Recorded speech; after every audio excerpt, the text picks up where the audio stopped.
We started laying out this foundation by setting one corner, and then we were able to pull diagonals along with a straight measurement with long tapes to get all the other corners.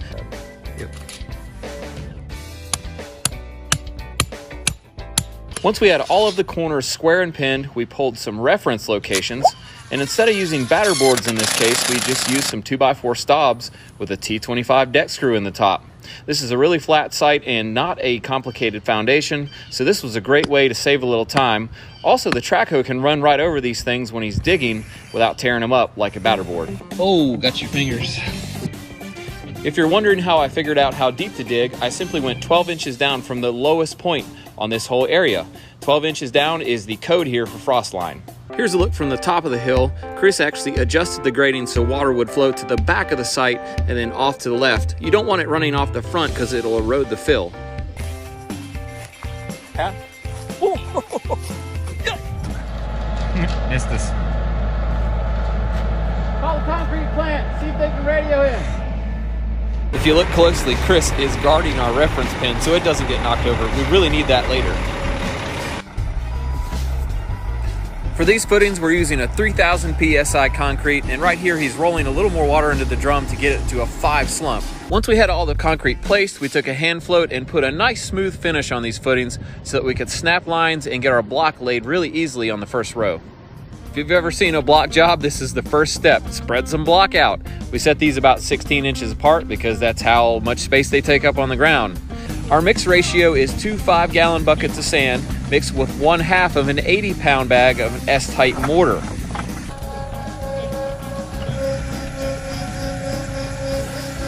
First batch of mud was getting near ready, but there's still one more step we always do, and that's to recheck each corner of the footing to make sure that it's actually all the same height at each corner. In this case, there was only about a 1/4 inch variance on all the corners, but that's enough to make a difference. We basically will make up the difference in our mud joints on the block so that at the top of the block, the foundation is completely level, even if the footing is off by just a fraction as it was. And finally, by about 10 o'clock, we were actually laying some corners. You can see here that I'm laying down the mud for the first block. We have it oriented in a specific direction so that it'll work out without having to cut a block anywhere in the row. As you can see, I'm laying one row of regular 8-inch block, and on top of that, I'm laying this special block called a header block. And you can see that the edge is cut off on one side. That's going to allow the concrete to flow in from the slab all the way down through both layers of block and lock them all together. That's why we don't need the steel sticking out of the footing. All this is going to be tied together by the slab in the end. Now, we could have done this a totally different way, called a monolithic pour, where we pour the slab and the footings in one pour.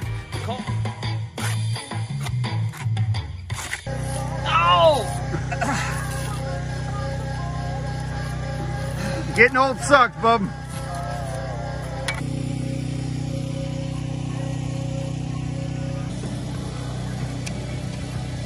Oh yeah. Here it is, a finished foundation ready for plumbing, gravel, and then a slab. This thing sticks about 10 inches to 12 inches out of the ground so that we can slope the ground up to it later. That's very important. Now that we have the foundation complete, our next step is to get the slab plumbing in to get ready for the slab. This plumbing will be underneath the slab. These string lines represent the outside of the walls. We use these to make sure the pipes come up in the right place in our slab. Aaron knows what he's doing. Let's let him go. Here, put a 3-inch Y, catch the upstairs stack, 3x2 combo on its back, catch the washing machine. 3-inch Y is going to catch the toilet. Go just past it, 3x2 combo to go catch the tub, pushing down to 2 inch out of the end of it, go straight ahead.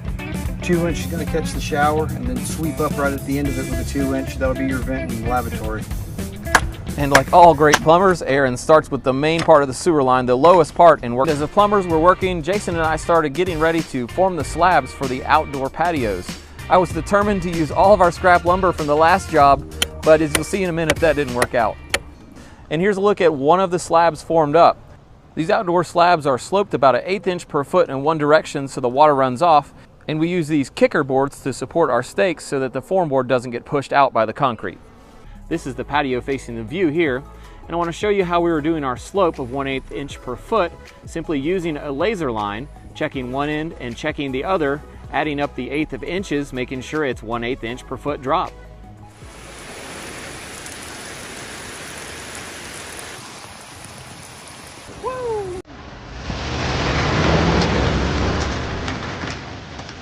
And after this soaking, we decided to call it a day, as well as the plumbers. You can tell they didn't finish either. And this is a look from my perch up on the hill. I'll do a lot of shots from up here because it's a great view. We were back the next morning with the plumbers to finish up our slabs and get the plumbing ready for inspection. Right here, they're airing up to test the lines with pressure, and this is a really important step you have to do by code, and there is a reason, and we'll find out in just a second. He started going, shh, everybody quiet, everybody quiet. And guess what? Light's correct. But within a few minutes, they had this section cut out and replaced, good as new. We were ready for inspection. And pictured here from left to right is the toilet drain, a washer drain, and then a stack that will catch all the plumbing from the upstairs. And since we were finally getting a break in the rain, I decided it was time to go ahead and dig in the turndowns for these outdoor patio slabs. And I dug into a few things, including a giant rock that I couldn't even move myself. Looks better, we got some gravel. And a couple of days later, once it was dry enough to actually get a dump truck in here, we got some gravel. Washed 57 stone for under the slab and road bond gravel for on the driveway, 2 different kinds. Here's a look at this crazy loop system for the supply lines that runs up out of the slab under the stairwell. And once again, we set up the laser. What we're gonna do here is check that the gravel is perfectly level, 1, and number 2, that it's perfectly 4 inches below the top of our forms, which is the block in this case. That way the slab is perfectly 4 inches thick everywhere. We take away gravel where it's too high and we add gravel where it's too low until everything is perfectly level.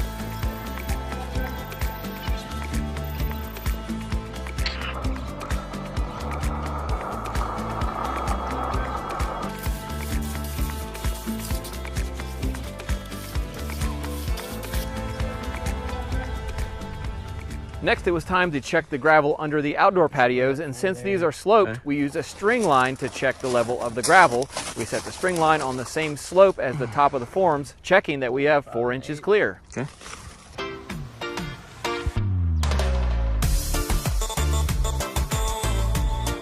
Yo, that's my tool belt. Not anymore, bub. There's a new boss in town. His name's Jason Ellis. Yeah, good luck with that. This is what it looks like in regular speed. Sucky. Definitely one way to do it. Next, in preparation for the slab, we laid out our 6 mil vapor barrier. 6 mil means 6/1000ths of an inch, not 6 millimeters. That would be way thicker. And we had to get this overlapping by a couple feet before laying the steel on it. The steel is to reinforce the concrete slab. I do want to point out that we don't have any thickened areas in the slab for load-bearing points because of the trusses that are going to span wall to wall on this structure. In many cases, we have to do specialized load-bearing points. We tied all of this steel on a 2-foot grid with these little ties and our whirligigs, as I like to call them. Once we had all the steel in and tied, we elevated the steel with these rebar chairs so that it will be in the top third of the slab and it will give it more strength that way. Here's a quick look at this vapor barrier already working. You can see it trapping the moisture underneath the gravel. What time is it, guys? It's beer 30. There ain't no such thing as beer 30. So, you know, we're all human. We all make mistakes. We forget things. You know, I told them it's no big deal. I mean, most guys will forget maybe their tape measure or maybe forget some lumber. But no, not our Perkins boy. He forgot to do the whole entire shower. First, we removed 3 inches of gravel so that the curbless shower could recess in below the rest of the slab. We installed the stakes and pulled the form board up flush with the top of the rest of the slab. And then we played a little bit of construction twister to get the other side fastened level. And last, we drilled through the block with a masonry bit to run a few screws into the end of these form boards.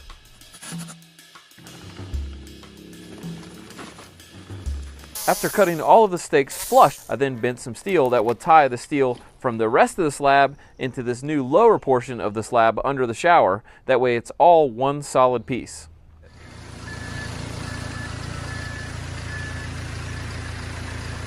Today we used a concrete pumper to place the concrete because you can place it a lot more accurately than dumping it straight out of the truck onto the ground.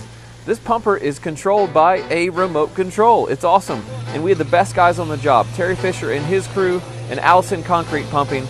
Here's our first section, which is about 10 feet wide. The usual range is 8 to 12 feet from my experience. This gives you a width that a nice straight screed board can actually reach across. In this shot, Terry is hand screeding because of all the pipes. He's screeding between two of the grade poles that I showed in the first part of the video. These poles are taken out of the concrete before it dries, and the little indentions are just filled in. You make it up here? Oh. This is the first of several passes with this power trowel to slick this slab out. It's done at low speed with the blades at a shallow angle. And here's a look at the patio finish. It's got the broom finish, as I mentioned. It's literally finished with a broom, just like he's doing. And this isn't as easy as it looks, though. He's really good at it, and that's why I hired him to do it instead of me doing it.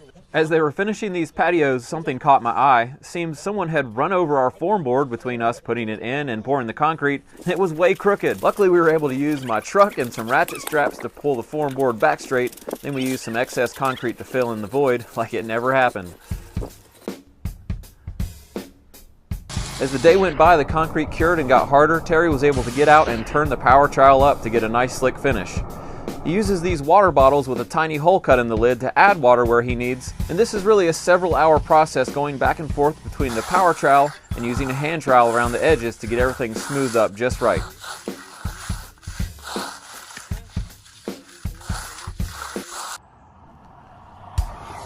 With this slab completed and dried, it was time to turn it over to quality control, which in this case is my son and a ripstick. Let's see how it does. Ready to go. This is our first floor walls, but before we get building, let's check out a surprise guest that came by. My dad. Those toenails missed there. There's two right there. Oh, thanks, Dad. Thanks for coming out today. Jeez. Welcome to my childhood.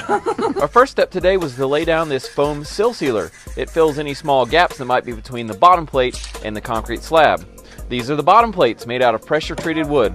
We lay them next to the bolts and mark out the bolt locations, then we can drill them out with a bit. Even though it's tempting to drill these holes way oversized to make the plate go on easily, that's not a good idea because the washer won't catch as well. After crowning a few studs to see which way they were bowed, we laid out the top plate based on our bottom plate marks, and it was actually time to frame a wall. Let's do it. On this wall, we're using 93-inch studs to make an 8-foot tall wall, and we're using 2 nail guns on this wall. We'll show you why. All right, we're nailing our first wall together. The bottom plate is pressure treated, all right? So we're using these galvanized nails on the bottom plate because the corrosiveness of the treatment of the pressure treated wood will rust a standard non-galvanized nail. We're using standard non-galvanized nails everywhere else. Bottom plate. That's a standard. There you go. These are called Brights. Like most framers, we use one-letter abbreviations for all the parts of the wall, and if we need to move something, we go over it in magic markers. Once we had framed some window openings with king studs and jack studs, it was time to lay out the sill plate. A great way to save time while doing this is to actually lay it against the bottom plate and just trace the layout. It's like the carnival.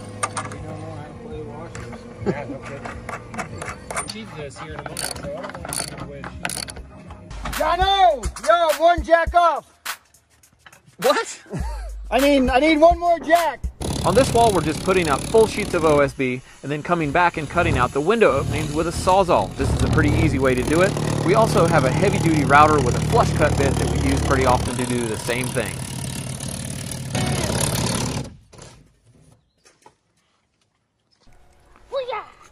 For the openings on load-bearing walls, we're using these box headers.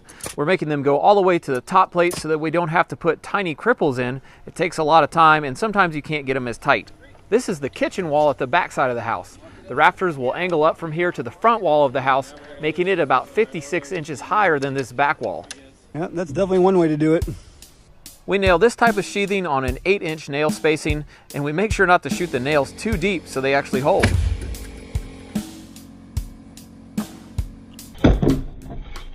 Ooh. Watch out for that board. That's definitely one way to do it. This is the end wall by the master bedroom, and you can see we left a little bit of the top plate off so it would fit in easily. Going. Hey, boys. Yeah. We got a couple shiners up here. That's one way to do it. New guys. Okay, it's time. We gotta do the big wall, the big window wall. I've been thinking about this wall for weeks. every night when I wake up. It's the wall. Now it's finally time. Got to do it. We got to do it right the first shot. We got this. It's just a wall. Okay, so what we got to do, because we got some plumbing in the way where this wall is, we got to put our first stud on the end. It's really tall, 13 feet tall. Then we got to shift our bottom plate over to where we can keep the wall squared up without being on top of the plumbing. Then we got these big built up pieces of sort of like a beam here, but that's the main structure for the wall. We got 2 giant king studs followed by 2 jacks on either side. We got to start in the middle. You got to put the 2 studs in first, side nail those together, then add 1 jack on each side at a time and nail those on, then add the second. If you put them all in the way at the same time, you'll never get it nailed together. I mean, everybody knows that. I'm lifting, boys. Oh, do I have the option? Time for the big lift of the big wall. And this thing was heavy. It's about 13 feet tall and has these giant headers at the top. We were standing it up on blocks so that we could get it up over the anchor bolts and wouldn't have to lift it vertically to get it in position. That was crucial.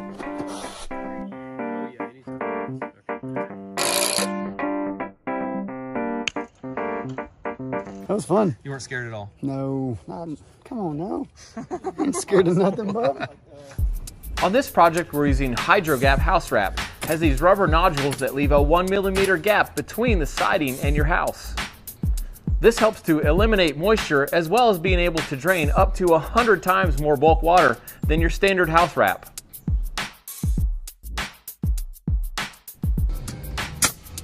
Meanwhile, Arlo and I were framing up the gable end wall, which matches the roof pitch of 312 across the top.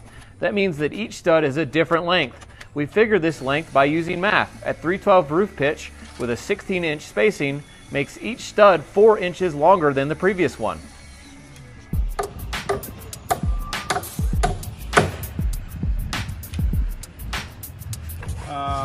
Whoa, in a little, out a little, whoa. Try 1 screw there. All right, now let it loose. Okay. I think go ahead and do the other one. Real man of genius stuff right there, bub. Once we had all of the exterior walls framed on this house, it was off to the races building the interior walls. All right, here we go. In the room. And you know, I think Fire in the hole! These interior walls don't need anchor bolts like the exterior walls because there's no uplift.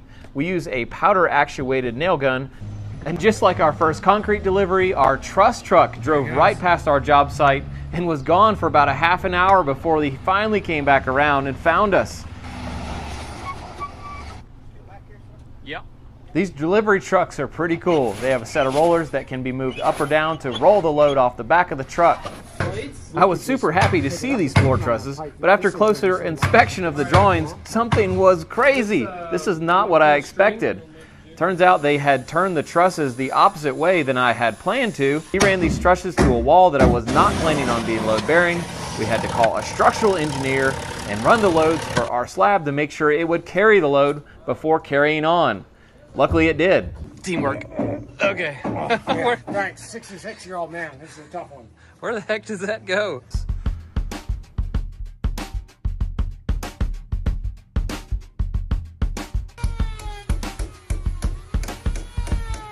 Once the trusses were installed, it was straight on to applying the Advantech subfloor for the loft.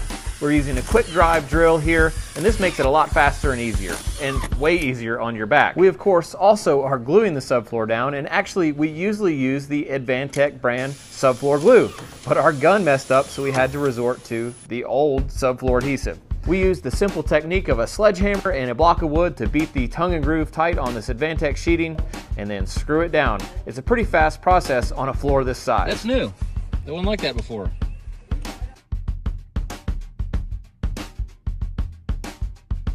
How the heck did you grow a beard like that? You just gotta quit shaving. I quit shaving. Oh, wow. That's like, he's got you crushed 6 inches. After lunch, Jono and Arlo were straight into stairs, and this is pretty amazing to be building the stairs the same day we built the floor. This doesn't happen every time. Since this is one straight run of stairs, we decided to screw the tops and the bottoms of the stringers together and make like a bridge, install the thing all in one piece. We also installed a board against the wall to space them off the wall 1.5 inches. This gives room for drywall and a finished skirt board to slide in behind the stair nosings so you don't have to cut around them with finished material.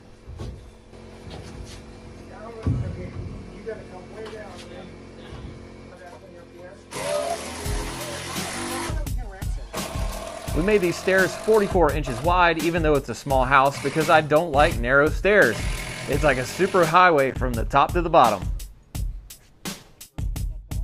Next on the list was setting these posts and girders to carry the roof system out over the covered patio.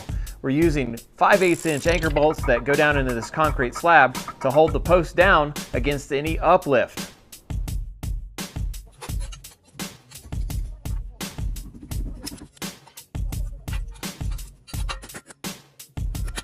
This particular type of bolt uses a pin to spread the bottom of the bolt and wedge it tightly into the concrete to where it can't pull out.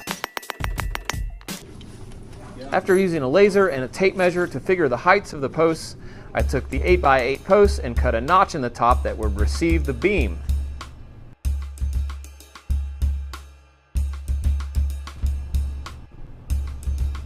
A little extra step here for aesthetics, run a hand plane down each corner to knock the corner off, make it look nice and round and smooth.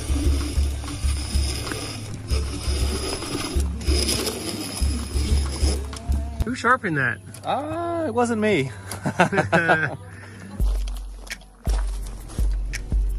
This 8x8 post is way oversized for the load. I just wanted it to be big so it didn't look like a toothpick underneath this huge roof. Once the base of the post was fastened into the bracket, we used some 2x4 bracing to brace it plumb in both directions. Next, it was time for the even taller post on the high side of the roof. This took a few more men as it was a several 100-pound post.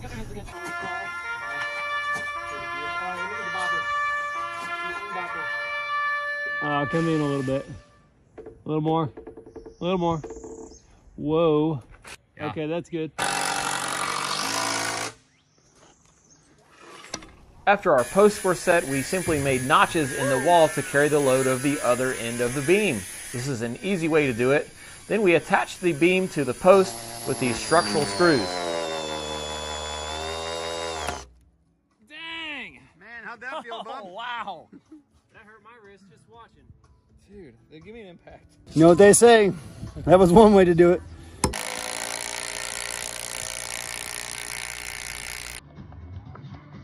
How's she look?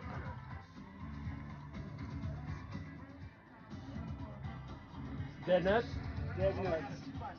After the first layer of the beam, we added the second layer to make a total width of 3.5 inches with this LVL beam to carry the roof load across this opening.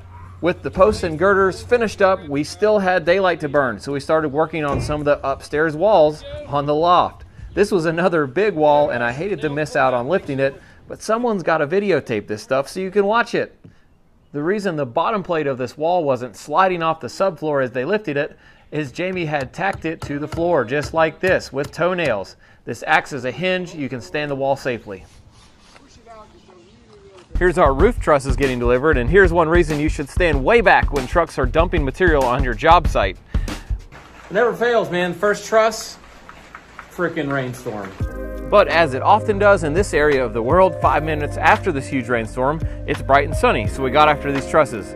These are set 24-inch on center, and they're 24 inches deep with webbing that connects the bottom cord to the top cord. The top cord is a 2x6 with 30-inch overhangs that will shade the windows in the summer, and the space between the top and bottom cords will be a great area to run our ductwork for this house. We had to do the lower floor of trusses in the hot sun the other day. It's nice and cool right now and cloudy, so we're gonna try to hit these ones on the upper floor right now. And if you didn't guess it, cool and cloudy is just another way to say it's getting ready to rain again, of course. Luckily, that gave us a good reason to come off the roof and meet with our heat and air man, Steve Sampson. We always like to walk through the job to figure out exactly how everything's going to work. We'll come out of here, we'll come up here with the dryer like this. Yeah. With the dryer vent, cut the plate. The Ric Flair. Woo! You can see from this angle that the front edge of the truss is actually an extension of the front face of the wall, so it was crucial to get that alignment perfect so that our sheathing could run straight up the wall and onto the trusses. All right, it's 10:12 in the morning. Let me show you how humid it is. Look at Harlow. It's sweat time. Did you jump in a pool? I got it 11 2x6, 55 3/4. 45 3/4. Exactly. 55 3/4 coming up. He'll figure it out once they're all wrong. 7 of those? Yeah. 11. 11, I got you. So those boards he was trying to cut, these are them. They are the outriggers for our overhang on this side of the roof. They stick out about 2 feet on the sides, and you can see the blocking between each one. The outriggers butt into the second to the last truss and right over the top of the end truss, which is called a drop truss. And that's the reason it's dropped exactly 5.5 inches, is so that you can run these outriggers over the top of it to make a strong extension for your roof overhang. And again, rain, more rain.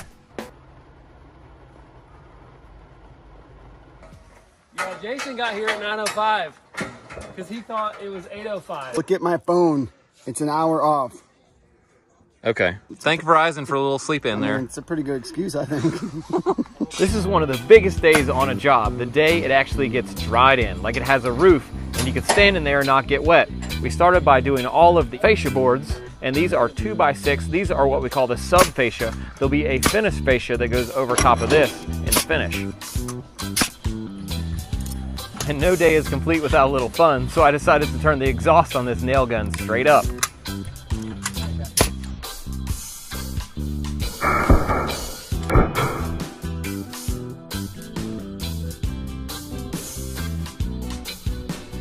How'd that feel, Arlo? Oh, great, man. It was really cooling. In this case, we had one truss that was high for some reason, so we had to fix it. A simple skill saw and a chalk line took care of the 1/4 inch that this one was sticking up so that the roof would be nice and flat.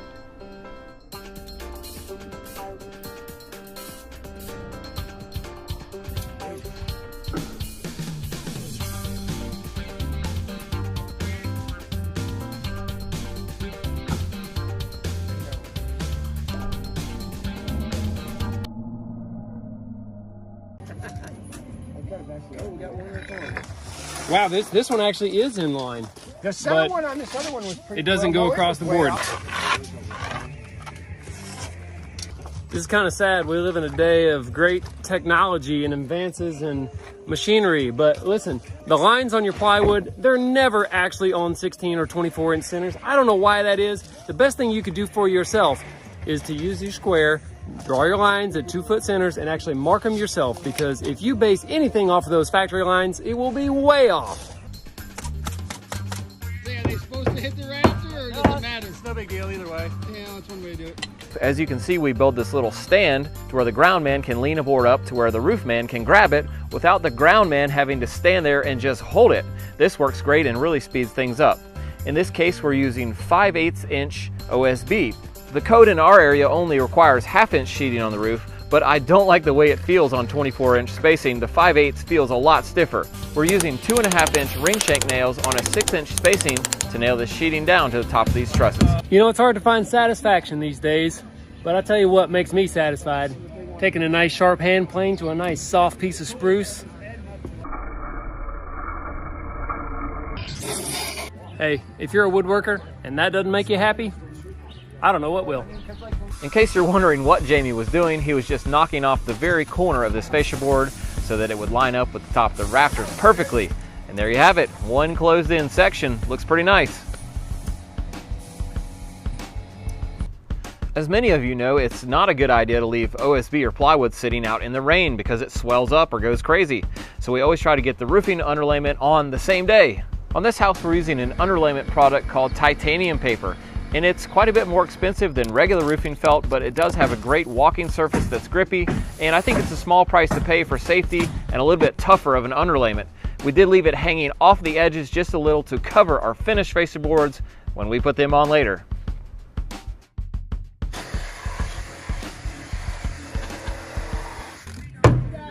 Heads up. Reaper 77/8 short point on the 312. Why is he always yelling? Man, he's too loud. Yo, I need a full sheet today. Let's go. Come on. All day long. This is what we have to put up with. It's crazy. 4-footer. Whoa, we got a shiner here. New guy. 6-footer. You ain't right. Miss. Miss. Not really shown in this video is the amount of time we spent straightening the fascia boards like Jamie's doing, making sure that they're straight and not crooked. And with one more sheet, this upper roof was ready for underlayment as well. And both of these were done in the same day, by the way. It wasn't a bad day because it's not a huge house, even though it was hot.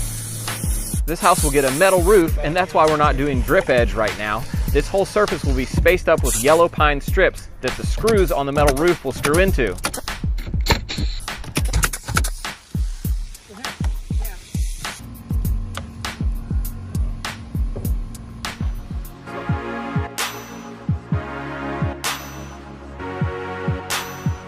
Here's where we left you last week. We had just finished the roof system, the upper and the lower parts, but we have one little section to go. That's going to be today. But first, we have to connect those upper and lower roof sections that we finished last week. So what we're doing here is building a section of exterior wall that's kind of floating. It just floats between the upper and lower roof trusses, and I have to cut each stud on a bevel to match the roof pitch. The saw doesn't have roof pitch on it, so at first I have to figure out the actual angle of the roof pitch, which turned out to be 13.5 degrees.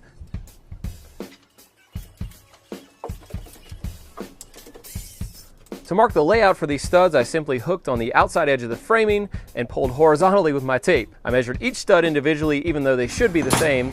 Then we added this blocking to make sure that the OSB had a solid backing along the bottom edge. We installed the OSB on an angle just to save a little material. To finish this wall off, we wrapped it in our drainable house wrap and then lapped that over the underlayment for the roof and sealed it with some flashing tape. The last bit of roof we had to build on this house would cover the master bath area and also this little seating area for the owner's Zen garden. Wow. Now the rest of this roof structure was built a little differently. We actually installed the ceiling joists first and then a fascia board on the end of those. These rafters will actually land right on top of the ceiling joists, giving us sort of a homemade energy truss. The energy truss gives you more insulation depth against the outside wall, and that's the real beauty of it. It also gives you a higher fascia so it doesn't get down into your windows. Good? A little more. That's it.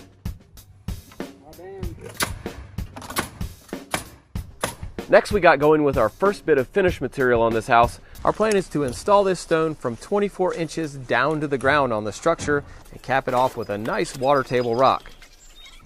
First, we installed this Mortair rain screen on the areas where the stone would go. This gives a spacing of an extra 1/8 inch or 3 millimeters behind the stone for drainage.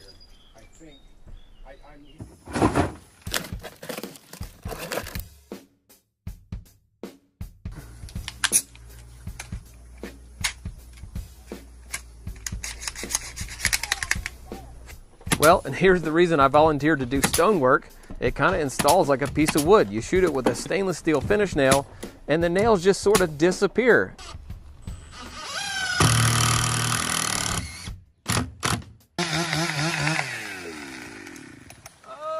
Oh, wow. Chris strikes again. No tree in the forest is safe. Once I had this first section mostly done, it was time for some of the more intricate cuts around the door openings. And again, this was a really easy product to work with. I simply marked on the back with a magic marker, then used an oscillating tool to cut through the stuff. And it cuts kind of like really soft wood, like balsa wood. So this was a snap, and I found this to be the best way to cut this material for any kind of detail.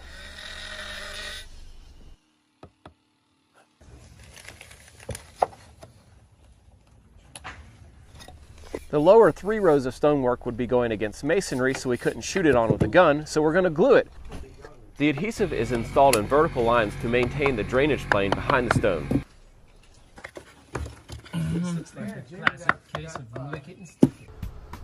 Once we got in a groove laying this stone, it was super fast. In fact, we did the whole house in one day. Jamie went around with the top 4 rows, and we also figured out how to make our own mitered corners really fast and easy with a chop saw.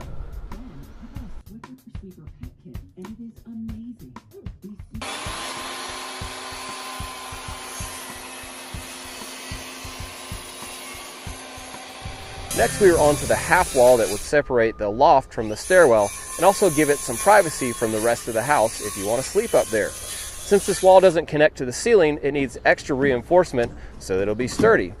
To achieve this, we lap these studs down the side of each truss.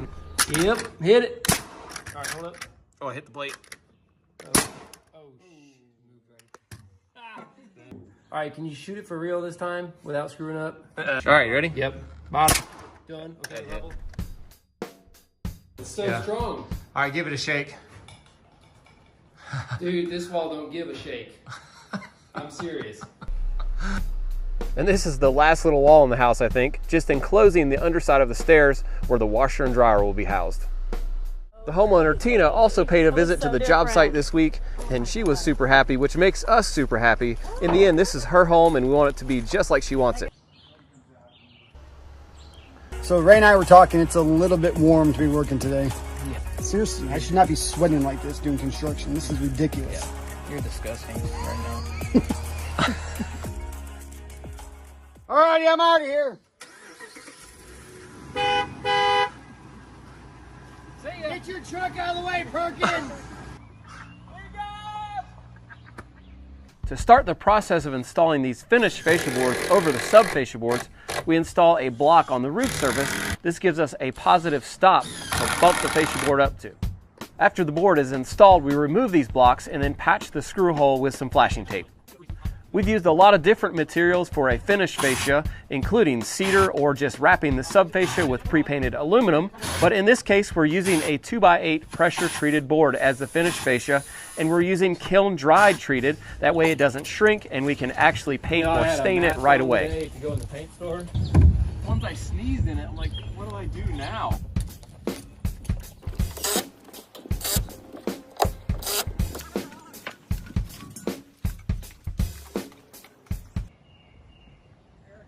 To get down, dude. No, man, I got a couple more screws. Every time.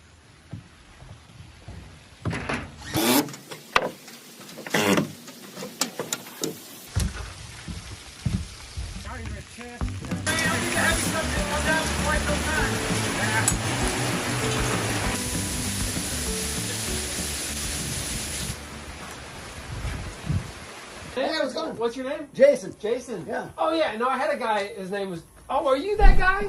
Dude, you've been gone for like so long, I forgot you even worked here. Look who's back. Hey, Bob, what's going on? Looking pretty tan. Yeah, a little bit. I thought you said your arm was in a cast. It was this kind of cast. Next, it was time to finish closing in this structure with the windows that we had ordered from Jennings Builder Supply. First, each window opening is prepped for the windows. This includes, for our method, cutting the house wrap back 1 inch from the sides of the opening to apply caulk directly to the OSB, and also cutting a flap at the top that will lap down over our window flashing.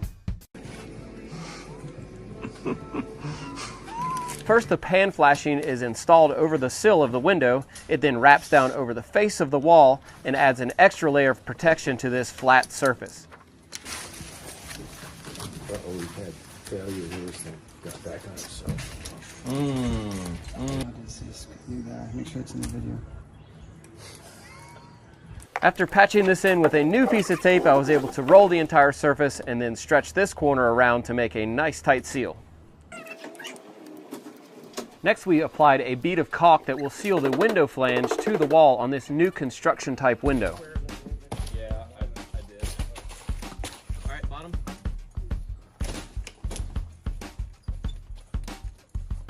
Good? Yep. As Ray and I install the window from the outside, Arlo is on the inside to center the window up in the opening. He's also spacing the window up off of the window sill with spacers. In this case, we're using speed squares, and this is pretty common practice to not have the window actually sit tight to the window sill. Last, we use flashing tape on the sides and top, and we're using the drainage method here, so we don't actually flash tape the bottom.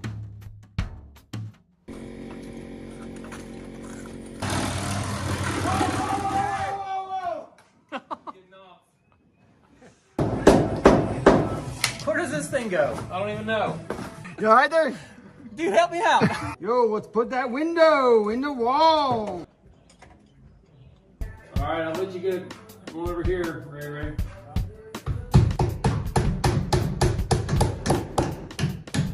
Here's the set of 3 windows that are in the upstairs loft. Those are next, and this is an amazing view up here since that tree has been cut.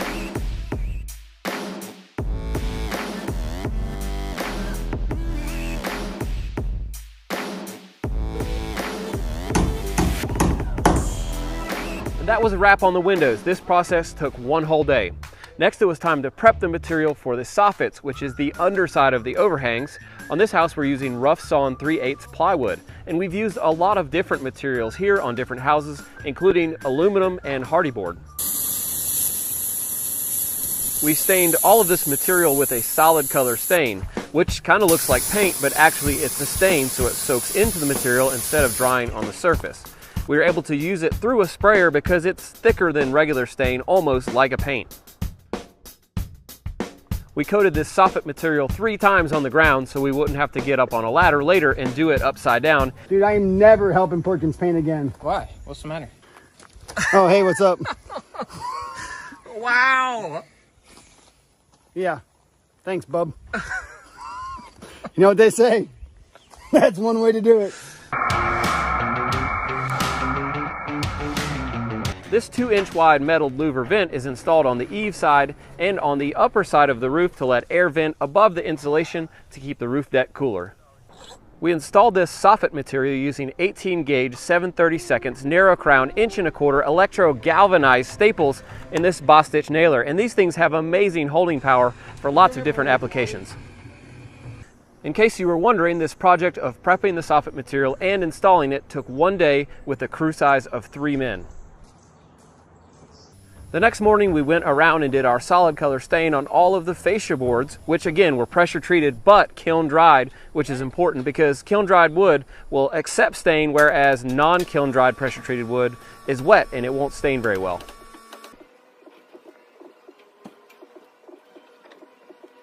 Since the windows and doors are installed, it's time to start putting up corner boards and window trims so we can side this house. We're going to be using this rough sawn wood as our window and door trim. This is a 12-inch wide board. We will be ripping it down to 3.5 inches for most of the trim, but also different widths for other trim. To give these ripped boards a more finished look, we're knocking the sharp edge caused by the table saw off with a hand plane. And Jamie says this is one of his favorite and most satisfying things to do in the world.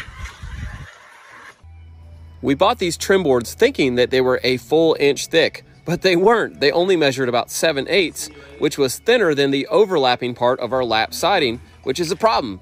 So to fix this, we decided to do an 1.25" banding around the outside of all of our trims on the house. That would stick out more than the thickest part of our siding. Once the boards were ripped, we put a heavy coat of solid color stain on all 4 sides, and Jamie uses this dunk technique with a whiz roller to get it on there thick the first shot, and this makes a great base coat. I like it. Woo! How many are we going for here? All of them. Before we could install any corner boards or siding, we had to install this flashing that goes over top of the stonework. And this isn't something you can buy at the store, so we make it at the shop on our metal brake.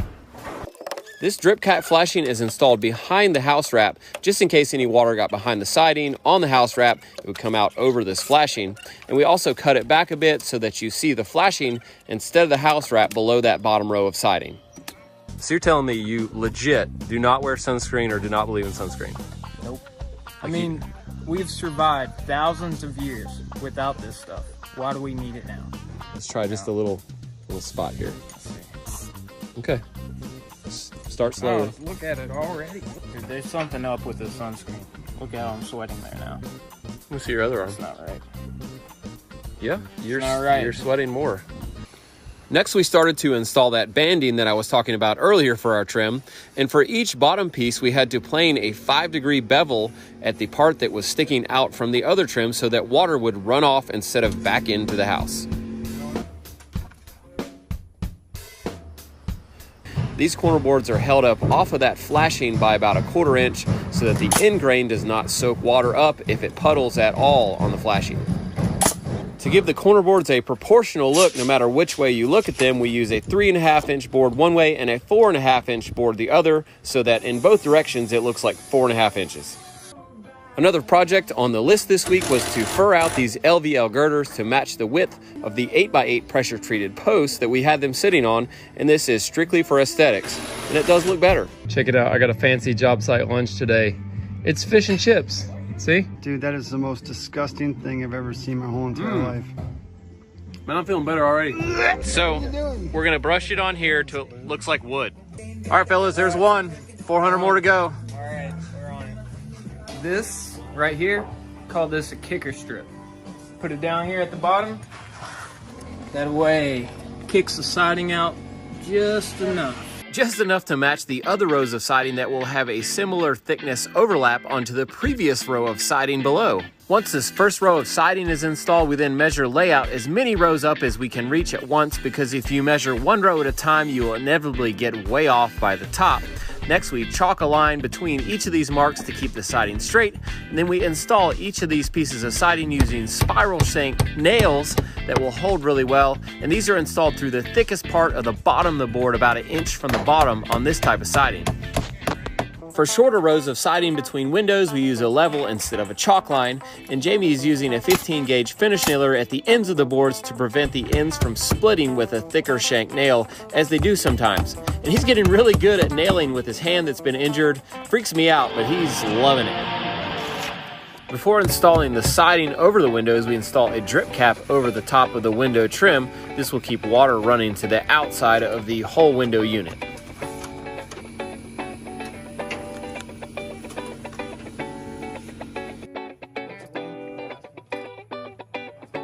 That was Waffle Boy over there. Again, a non-sponsored ad, but Big Stretch is my favorite brand of caulk because it seems to last the best and not crack over time.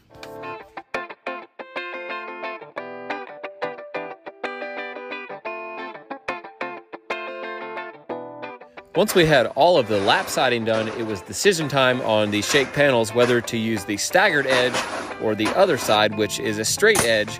Which one's going to look better? That was our choice we had to make. And so we did a couple mock-ups to figure out which one we liked better.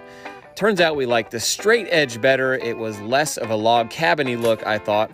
And so we actually had to repaint all of the bottom edges because we had pre-finished the staggered side. A 1x12 band would separate the lap siding from the shake siding, and we decided to fur out this band with these little shims so that it would actually lap over the lap siding just like a piece of siding for waterproofing. Next, we installed the band to a chalk line and nailed it off with our 15 gauge 2.5 inch nails. We also installed a drip cap over the band and then this kicker strip again to kick out the bottom row of the shake panels to match the rest of them. Then when we installed the first row of the shake panels, we held it up 1/4 inch off of our drip cap, and this is pretty common practice to keep it from sitting in water on the drip cap. Ray, look at this ladder.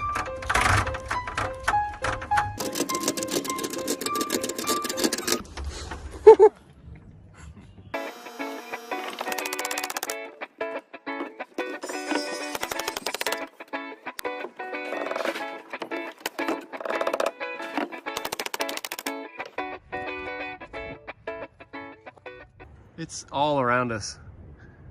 You got it ground? You got one hook a copper wire? I'm standing on a metal walkboard. Wow! Need some gutters! This storm did end our workday, but we were able to come back in the morning and finish the last few rows of siding on this project. And we're really happy with the different textures and colors and how everything turned out, and the homeowner loves it as well, and that's what's really important to us. Our plumber started by finishing the drain side of this plumbing system, and this is the drain box underneath the shower where the P-trap will go. This shower drain is especially made for tile showers. It's adjustable up and down so that you can set the height to match your shower pan plus the thickness of your tile. This hole will be filled with concrete or compacted gravel before we pour a shower pan that slopes towards this drain later.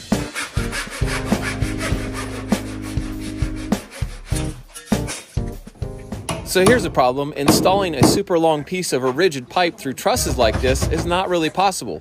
So the plumbers have to fit pieces as long as they can and then join those shorter pieces to make one long run. And they have to do this everywhere in the house where they can't get a longer piece in like this. Here's that stupid song again. Here we're drilling to install an anti-siphon frost-proof hose bib out onto the patio. The anti-siphon part of that means that there is a valve that prevents backflow of water from outside to inside your potable water system. The frost-free part is what you're looking at here.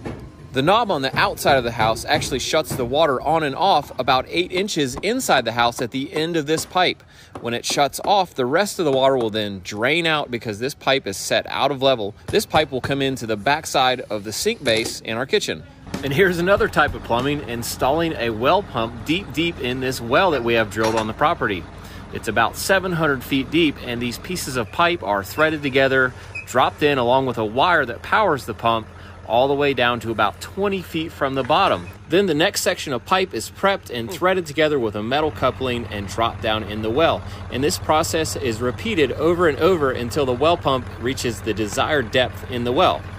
If your well is deeper than 800 feet or so, you have to use metal pipes instead of these PVC pipes in order to be strong enough to hold the weight of the well pump way down at the bottom.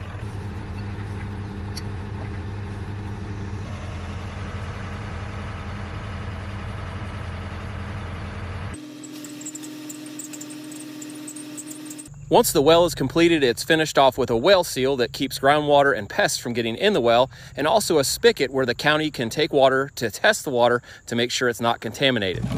Next, we had to run a water line from the wellhead over to the house, which is about 200 feet, and also a heavy-duty underground rated power cable from the house back to the well to power the pump. This all has to be about 18 inches below grade so it doesn't freeze in the winter.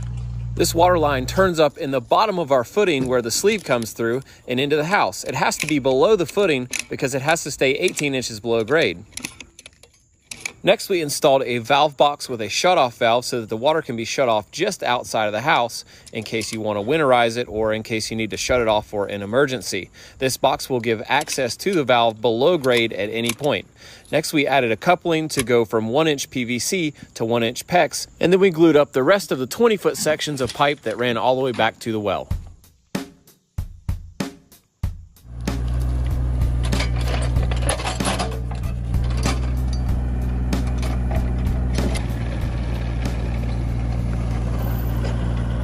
This is Jared, and he's an electrician. And this is Jared's boss, Nate. I actually built Nate's house, and I noticed that he talks with his hands even more than I do. Nice job, buddy. On every build, I walk through the house with Nate to double check what the homeowner and I have decided on the electrical to make sure it's actually going to work and get the final placements for all the switches and lights and fans. Up there. One of the first steps of the process is to mount all the recessed can housings in the ceiling, and sometimes this takes a lot of measuring to get everything symmetrical and lined up with everything else in the house. Next, the switch boxes and receptacle boxes are mounted to the wall, and then wiring is pulled off this spool to connect all of these parts to each other and also back to the main breaker panel.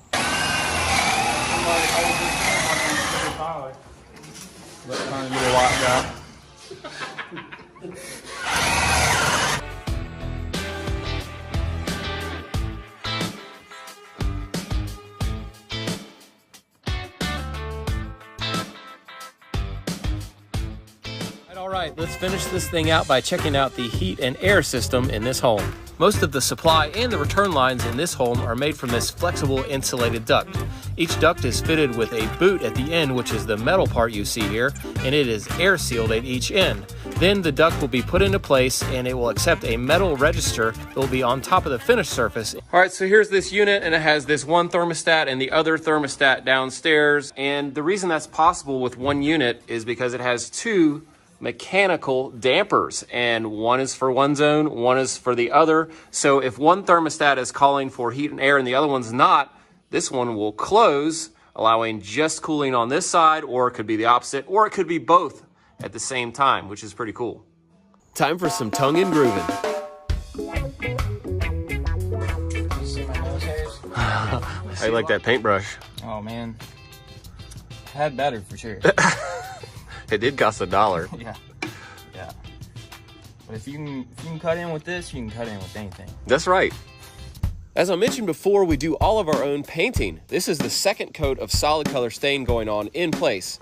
And this had some challenging spots to cut in, like right here with this tiny brush. We protected the stonework below from drips with these plywood strips from the scrap pile.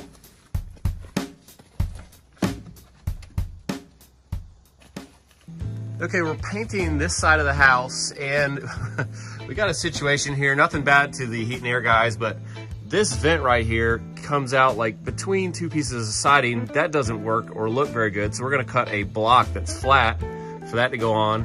And I just don't know if they had another one of those, but this type of vent is really meant for a soffit.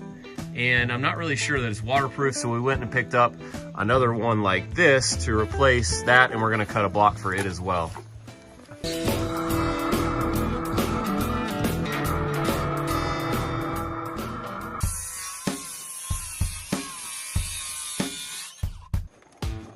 Yep. Oh, yes. After getting both of these vent terminations removed, we were able to put our block in place and simply trace it.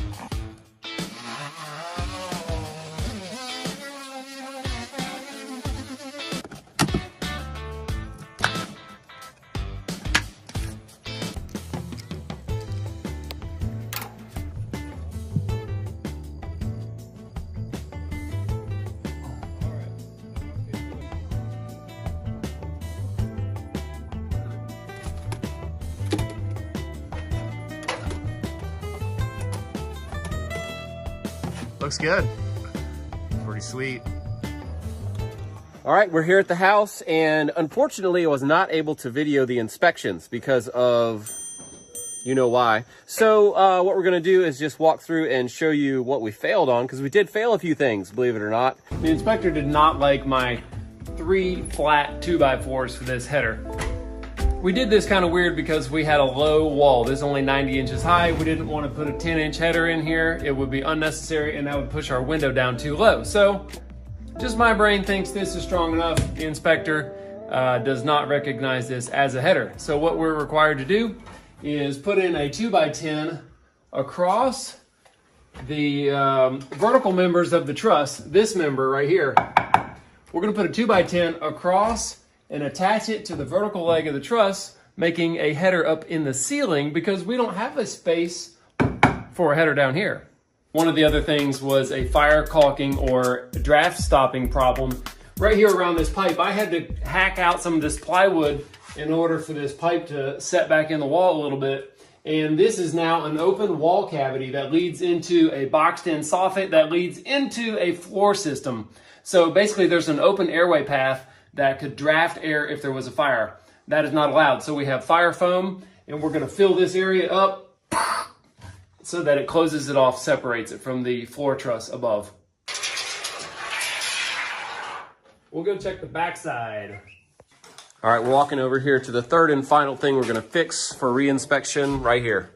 So this is our main water supply coming into the house. It's placed on an exterior wall, and you might think initially that that's a problem, but what we've done is we framed a 2x6 wall so that we can get at least 4 inches of insulation behind this pipe, and then it'll be protected from freezing. Well, anyway, he's afraid that this could be hit with a nail or a screw or anything like that, even though it's not crossing through a framing member. So I have a piece of angle iron that I'm gonna put as a protective cover on the front of this so that it could never be damaged by, somebody hanging a picture on the wall or anything like that. All right, what is this crazy setup we got here? It is for our radiant floor heating that's electric on this bathroom floor that'll go under the tile in here. The thermostat will be installed right here, and it has 2 conduits running down, and they run out right at the floor, and that'll be in the depth of the tile. One of these will be for the power that runs the mat, and the other one is for the thermostat that goes back up to here, thermostat wire. So that's kind of a crazy looking thing, but that's how we do it. All right, next let's take a look at the installation of this 26 gauge ribbed metal roof, commonly called ag panel. After chalking all of the lines for the rafters, next the guys chalked lines on a 24-inch layout in the opposite direction. This is the spacing of the pine furring strips.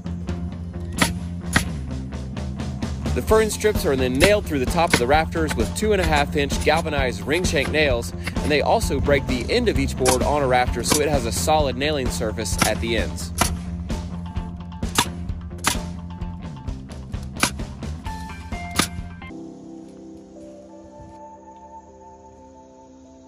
After finishing all of the strips for the upper section of the roof, Devin then makes a stack of the correct number of panels that will cover that roof.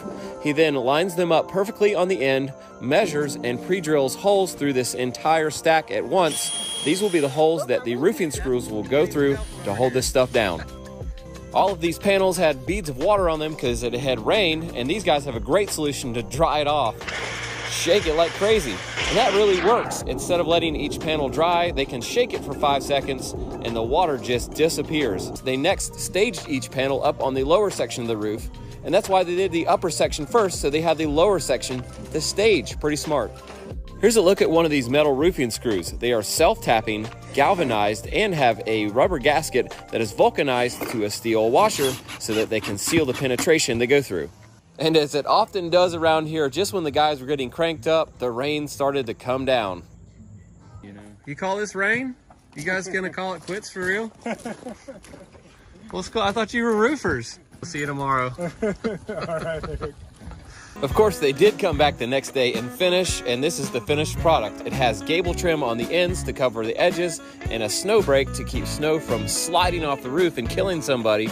You have to do that around here, but not in places like Florida. If you look closely, you can also see the drip edge that goes under the metal and wraps down over the face of the fascia on the eaves. And you can also see this flashing that wraps up under our siding and comes out on top of the metal roof on the top edge. This type of painted metal roof typically lasts 50+ years, with the only maintenance being replacing the screws with the rubber gaskets every 10 to 15 years. After the roof goes on, it's insulation time. This is formaldehyde-free fiberglass insulation. And let's talk about insulation because I know what people are gonna say. Why didn't we use spray foam insulation? Well, spray foam is better, but it also costs about 3 times as much in this area. We live in a very temperate climate. We're in zone 4, which is the yellow, the best one there is in my opinion. So the payback period would be very long due to the fact we don't have to use a lot of energy to heat and cool here. The insulation crew actually starts this project by using spray foam to seal around the doors and windows and also behind the electrical boxes and switches. Those are hard to reach areas. This is the insulation going in the ceilings. It's an R38, that's the R value, and it's about 12 inches thick once it fully expands. These insulation bats have a craft paper on one side, which is actually a vapor retarder because it helps to prevent air movement from the conditioned space to the non-conditioned space. This type of air movement is what causes most moisture problems in a home.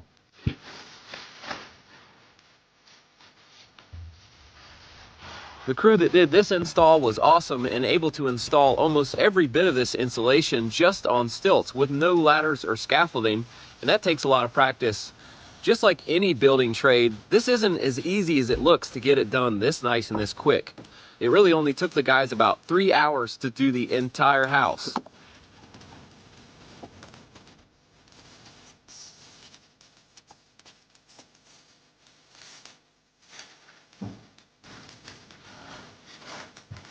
Along with the other insulation, we are also insulating for sound in this home. This is the master bedroom ceiling, and this is the master bedroom wall facing the living room. This will help keep the master bedroom quiet.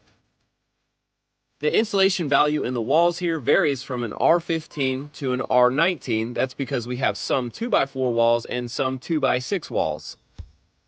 Most of the interior walls of this house are finished with drywall, or sheetrock as it's known. This is Blueboard, which is moisture-resistant sheetrock for wet areas. One thing we're doing differently on this job than most of our other builds is wrapping the drywall all the way into the window frames. Usually we have wood in these locations. This will give us a super sleek looking design that will match this modern motif. So hanging the drywall is only half the battle. Once it's all hung, you have to come back and put 3 coats of joint compound on every seam to make it look like one solid surface. And that's where the real skill comes into play. This is Ronnie, and he's been doing our drywall since I was a kid. He works with Rex, who has a twin brother named Lex, which can be very confusing. But these guys do a great job, and that's why we keep hiring them over and over. Here Ronnie is bedding the tape, and this drywall tape goes over all the seams in the first coat of mud to make the seams stronger. On outside wall sections like this, the metal corner beading is used as a guide for the finisher's trowel. That way he can apply the mud perfectly and evenly the whole way down.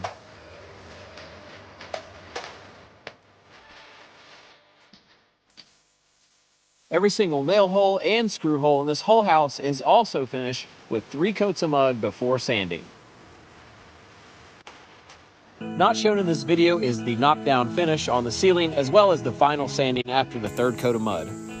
And here's what we were up against: dust everywhere, and paint will not stick to dusty surfaces. So to make sure the primer is stuck like it should, we cleaned all of the receptacles and switches. We also cleaned all of the corners of the walls where the dust can tend to pack in. We also cleaned all of the windowsill surfaces, and we even vacuumed all of the wall surfaces to get the dust off.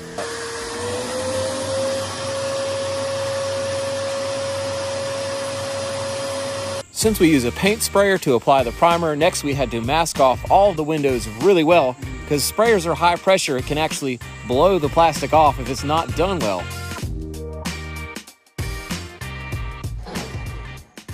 Man, there's so many windows. Who put all these windows in? This is taking forever. At least I'm not doing it by myself. This concrete floor did get a little dirtier than I had hoped, and since it's going to be the finished floor, we used this flapper sander to get every bit of anything off this floor before covering it in parchment paper. It's the worst noise I've ever heard in my life. This accent wall in the master bedroom will be finished with maple planks, so for now we could actually just staple the plastic over the windows to save ourselves a little bit of time. And finally, to wrap out this prepping process that took us a whole day, we laid down parchment paper on every inch of this concrete floor to protect it from the overspray. Well, I've got it all loaded in here, all of the paint and primer, got the sprayer, of course, waters, and if it all goes bad, we've always got this on the back, just in case.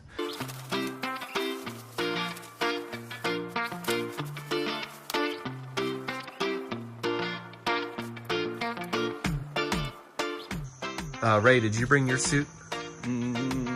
No. I'm just wearing my beard like this.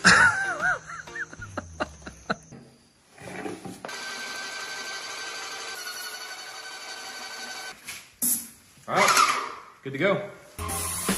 So usually this process goes quick and easy with the sprayer, and I planned on even going mountain biking this very afternoon, but very quickly realized that was not going to happen because the sprayer kept clogging over and over and over.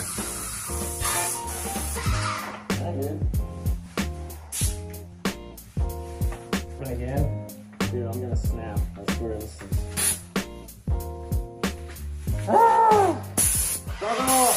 The struggle is real, folks, I'm telling you. So real.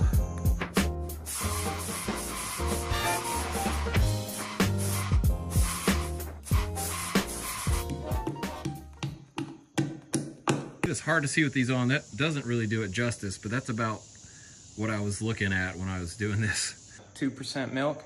It looks like 2% milk, doesn't it? Yeah, that's definitely one way to do it. This is a super important step of the paint process that I think a lot of people skip, sanding the primer to get it all evenly smooth. This is our sanding pole. I like the round ones because they don't flip over like the rectangle ones. We use a foam sanding block to get around any tight areas around switches and receptacles because this large sanding pad can catch the edge of the paper in these areas and tear it. Not good. We're using an eggshell finish paint on this project, which looks pretty nice and still gives you some cleanability. I think flat actually looks the best, but obviously it doesn't clean very well. We used a 1/2-inch nap roller to apply the paint, and around all the windows and the ceilings we cut in with a good brush. A cheap brush won't get you anywhere. You know, painting's kind of like mowing grass. Just one row at a time. When you get done, it looks good, you know? Painting's nothing like cutting grass. I love cutting grass. I would rather dig a ditch underneath this whole entire house than paint.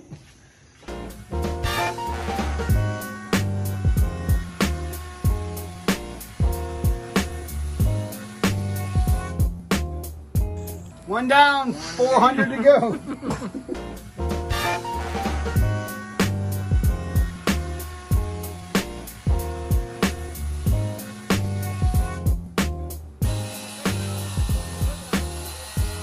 Yes, we're about to do this wall, and you know what? We better connect the main water line, you know, before we cover this up. That'd be really important to do that. So we got a guy on the horn who's gonna come out and do that real fast for us. And with that major disaster avoided, we started chopping up this wood. Some of the ends really need chopped off. You can see this huge split, and we started installing it on the walls. We get to use some of the finer woodworking tools that I've been missing so dearly, and this is a fun one here. This stairway wall is one of the 3 walls in the home that has this wood accent. And we chose this one because I thought it would look awesome to have a wood wall coming up underneath these wood treads and risers so that this whole portion of the house would look like it's built out of this maple wood. It'd be a really nice accent.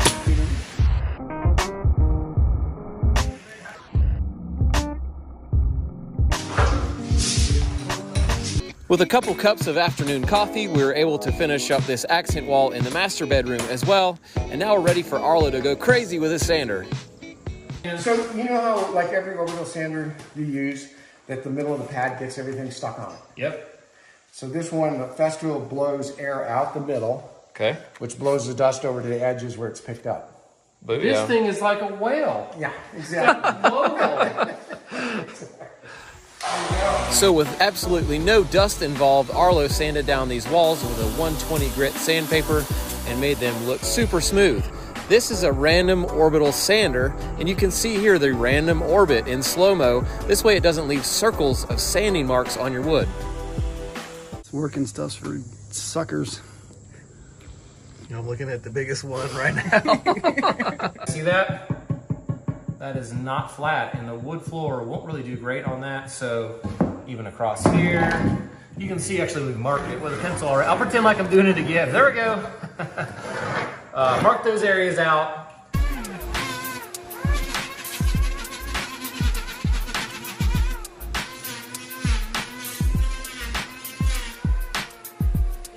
Here's a look at the engineered floor we're using on this project. You can see it has multiple layers of plywood, alternating grain directions, with a real wood veneer on top that gives it a lot more stability. Oh, it looks like a Frosty from Wendy's. The chocolate Frosty.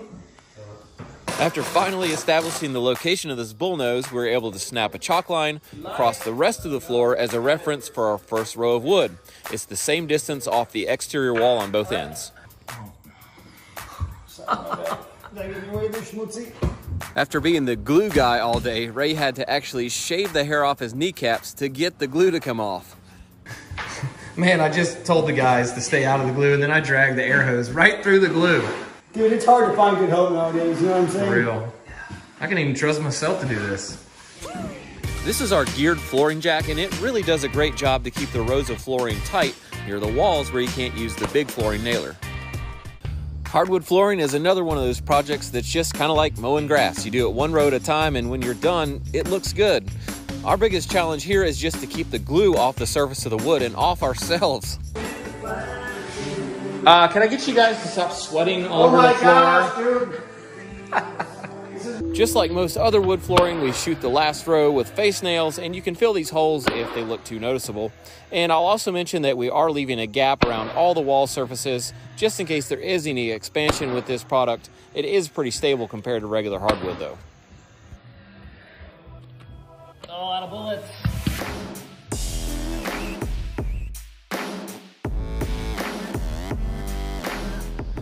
Up next, we get started with the install of this giant soaking tub, and it's the most important feature in the entire house for the homeowner, Tina.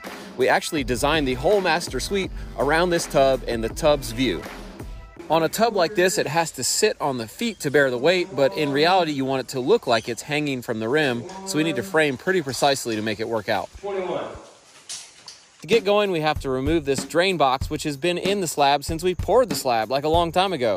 It's still full of the gravel and water from when we put it in here. Once this is removed, we can set the tub, and the plumber will have access to the drain line that's under the slab. For one of the plates in this tub framing, we needed to notch out a big spot, and this is a great trick for doing that on the job site using saw curves, making a bunch of cuts and then knocking out the material with the claw of your hammer. It's pretty fun too. You gonna clean up this mess, bro?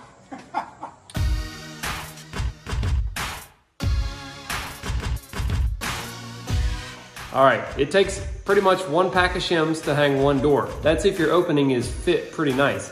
If it's a little too large, you might just consider getting 2 packs per door, all right? So these say they have thin tips, first of all, and then they say they're 100% usable. That's good, because I wouldn't want it to be just 50% usable or something like that. So make sure you buy the 100% usable ones. Yeah, that is good news. I don't want to bore anyone to death, but I think it's great information, so we'll run through hanging one of these doors. I like to shim for the hinge side first before installing the door because it's easier. What I'll do is take my 6-foot level and establish plumb, and that way when I go to put the door in, I already have a plumb surface for the hinge side to mount to, and that saves a lot of time and energy. I usually trim the shims flush with the drywall before installing the door with a pull saw or an oscillating saw if you got some ear protection. Other prep work that I did before installing the door was to make sure that the rough opening was the right width, the door handing was the right direction, and the jamb was the right depth. I then moved to the latch side of the jamb, and I used the door as a guide instead of using a level to plumb this side of the jamb. I do, however, use my level as a straight edge to make sure that this whole jamb is straight, and I add shims as needed.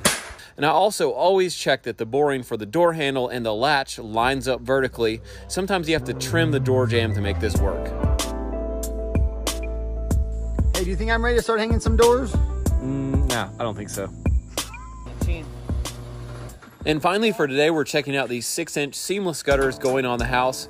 For metal roofs, it's important to get 6-inch gutters because the water shoots off the roof a lot faster than on a shingled roof, and it could shoot right over the gutter.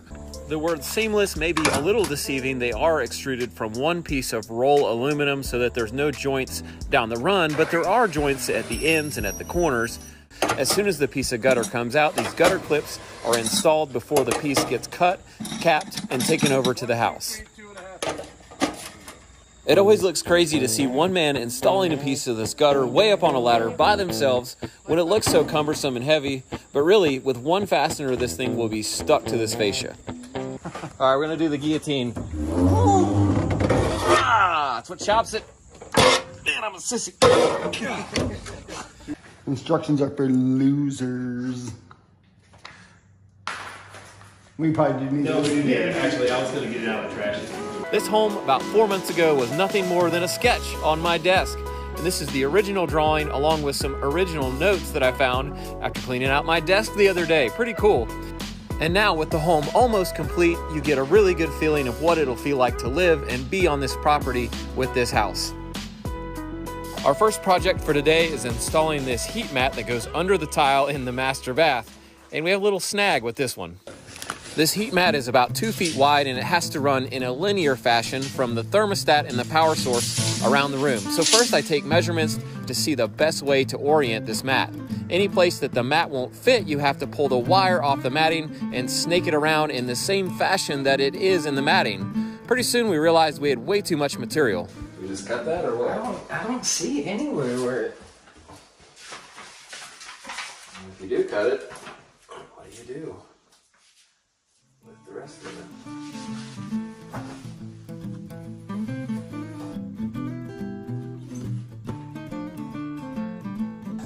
As we were finishing, we realized we have like half of a roll of the mat left. And you cannot shorten the mat. Like you can't cut the wire and make it a smaller roll.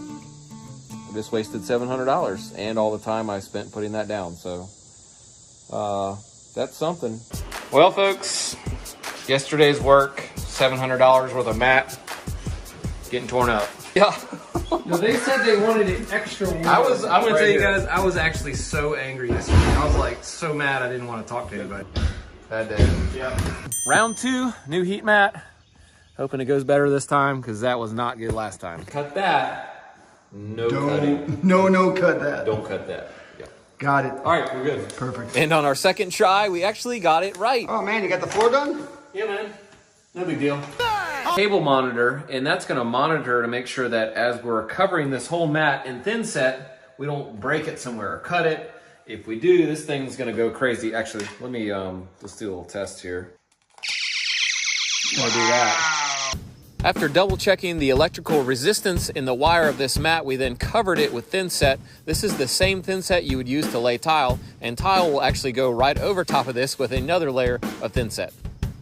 All right, well, we got it done. I'm not gonna say it looks beautiful, but I think it's good enough to lay tile on, and it's done, so we'll see. Later that day, the homeowner, Tina, came by for a visit to check on our progress. And communicating with the homeowner is a huge part of building a custom house. I talk to Tina almost every day to make sure we're doing exactly what she wants us to do in this home. On this visit, we took some time to design a custom barn door that would be in the master bedroom, and also to iron out the details of the kitchen cabinets we're gonna build.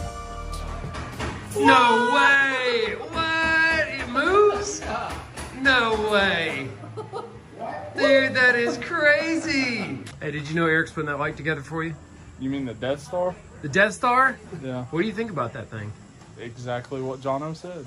What'd Jono say? The Death Star. The Death Star. What'd you say? What'd you say, John? What did you say? All right, we ordered some IKEA lights. Well, we didn't. The client wanted these IKEA lights here, and we're just reading the instructions here, and it looks like a funny guy is gonna get confused, and then we're gonna find a landline and call IKEA store, like the actual store, and then we're gonna be really happy about it. What do you think? Yes. Let's follow along as Nate wires up one receptacle. First, he cleans each wire to make sure there's a good connection. Next, he puts a little loop in the end of each wire. These will be to attach the wire to the side of the receptacle using the screws. Now, you can stab these wires into slots in the back of the outlet and it will pass code, but Nate said as an electrician, he would never do that. By the way, he's wearing gloves so he doesn't smudge our white walls. Well, we're doing something kind of crazy here. Here's the problem. We bought stair treads. These are beautiful hickory stair treads. Problem is they don't have returns on the side, and I really want it to have returns. We cut a small piece of wood off of the end of the tread, and we're gonna glue a little block on here that makes a return. We will also take a round over bit, and we'll round this same bullnose profile all the way across the end grain of the tread.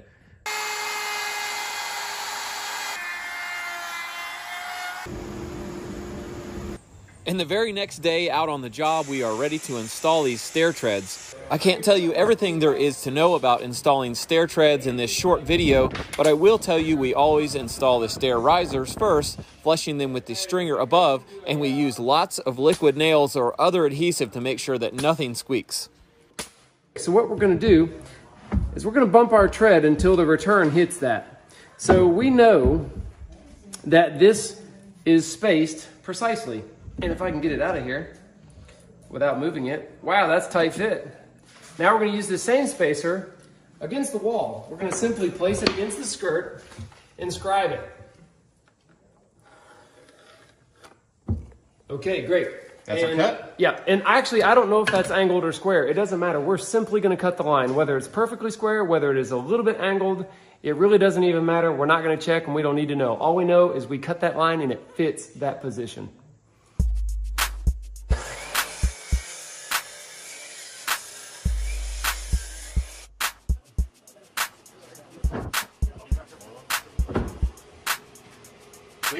For stair treads and risers that butt into a stringer on both ends, we use this special stair jig. It automatically gives you the length and the angles, and you simply trace them over your workpiece.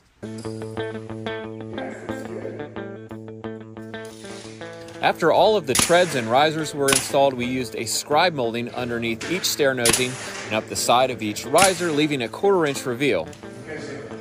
These were shot on with an 18 gauge brad nailer, and we will fill these holes later after one coat of polyurethane. I don't ever want to touch another tile in my life, ever. That's it.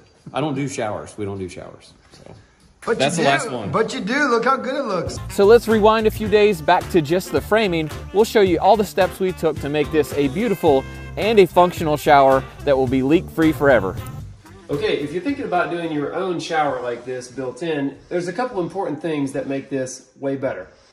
Put in some 2x blocking that comes up pretty far. This is 2x12 because your rubber liner needs to roll up and have something solid to tack against. Now, the rubber liner is going to be folded in the corners, And that makes a big bump in your tile sometimes. So what we do to avoid that is we hollow out an area with a bit here. I just used a regular paddle bit, and I sunk it in about 1/4. That way the buildup of 3 layers of this fold will be recessed and flush. This first step before the rubber liner, we're using a 4-to-1 mud bed mix on top of the concrete slab, which is actually just flat. And we're trying to get a slope towards the shower drain flange from the edges. After cutting the liner to size, Andy then folds in about 8 inches on each side of the liner so it will easily lay flat in the shower, and he can center it up easily as well.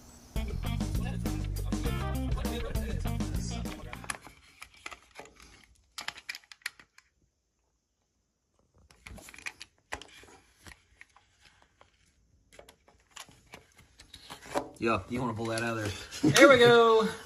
Nice work. The liner is tucked into the corners, and the excess material is folded into the recessed areas that Jamie made. Next, the top of the liner is tacked with some roofing nails. That's 1/2 inch backer board. Go behind the tile. Andy says do not drop it on the liner. To fasten the backer board, we use these 1 5/8" zinc-coated backer on screws that have a serrated head that helps them drill in so the head sits flush. Oh no. 3 in a row.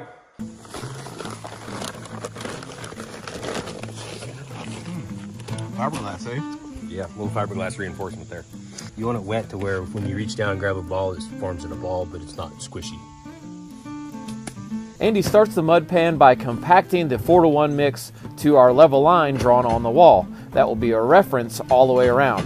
Next, he starts working it down towards the drain, and we're shooting for 1/4 inch of drop per foot here, and that's a pretty standard number for water to drain properly.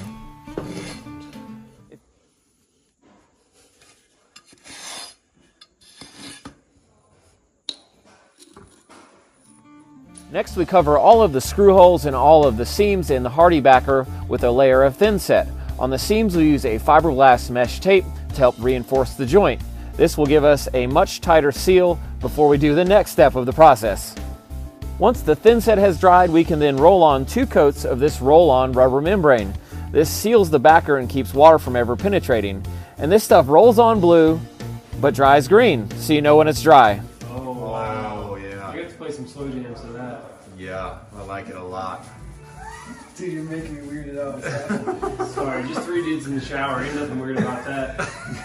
Yeah, especially with your talk there, bub. Yeah.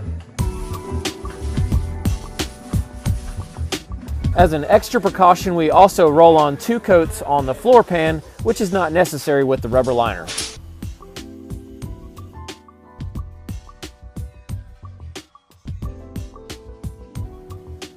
To finish the edges of the shower, I'm using a Sluter strip instead of bullnose tile.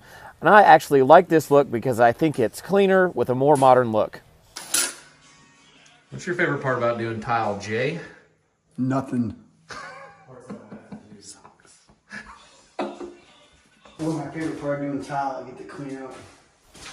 The next morning we got going by drilling this hole for the shower head with a diamond bit hole saw. And these are kind of tricky because they don't have a pilot bit, so you have to start by sinking the edge, still centering it where you want it to be. If you do it right, it looks good. What happened? I gotta get this thing out of here to actually set it, but we cut the tiles too tight.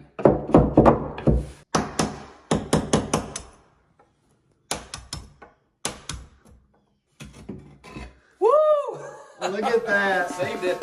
Next I got going with the floor tile, and I chose to do this last so that I didn't mess it up while sticking the wall tile. I start by going around the drain perfectly centered with one of these sheets. You have to use small tiles on the floor because they have to be able to follow the contour of the shower pan, which big tiles can't.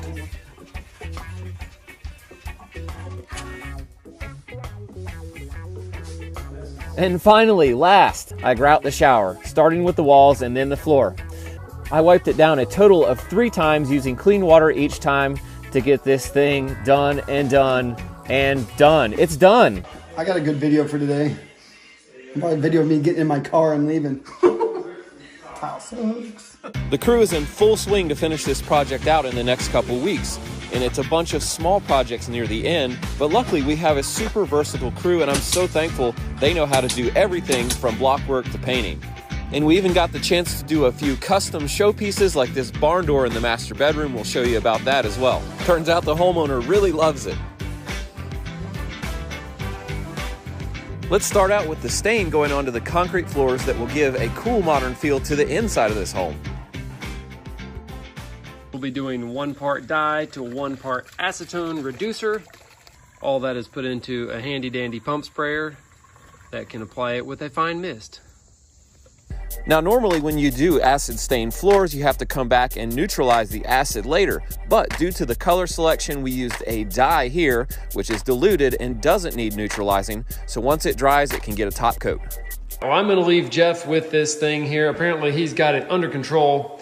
He's got the bedroom and the closet nearly done. Up next, let's dive into building this custom barn door, and with anything, we need a scale drawing, and so here is Jamie at the desk.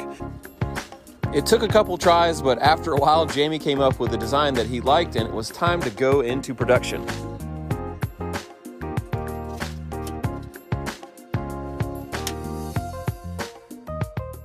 After all the frame pieces were ripped to width, Jamie and Arlo ripped a dado, which is simply a slot, into one edge of each board. Next, all the frame pieces are cut down to their final length, and then some are taken back to the table saw to have material removed to form the tenons in the end of the rail piece. Next, mortises are put into the stiles that will receive the tenons on the rails. It's gonna be really close to my drawing over there. By the way, I'm using a 23 gauge pin nailer and a little bit of glue to put these strips on, nailing it to the plywood panel.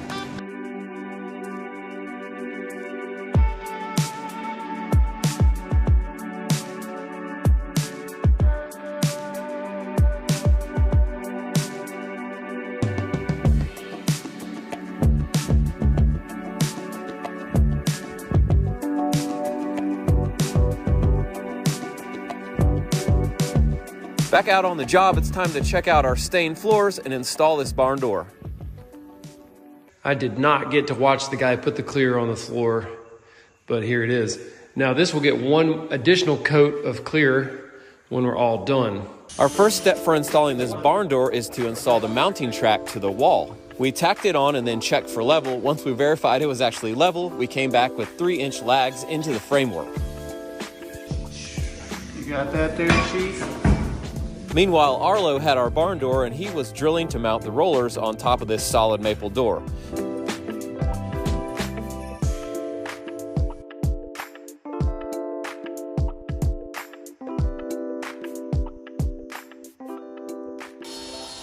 Next, we use a small router bit to put a dado in the bottom of the door that will receive this guide that keeps the door from swinging in or out. A hole is drilled in the top of the door to receive a catch that will stick out of the top of the door. This catch will latch into a hydraulic piston on each end of the range of motion to slowly close it and also hold the door fully in the open or closed position. Nice. Perfect. Dollar store glasses. Oh, yeah. Now I can use standard screws instead of having to use masonry screws to hold this guide down. Love that on the knuckles.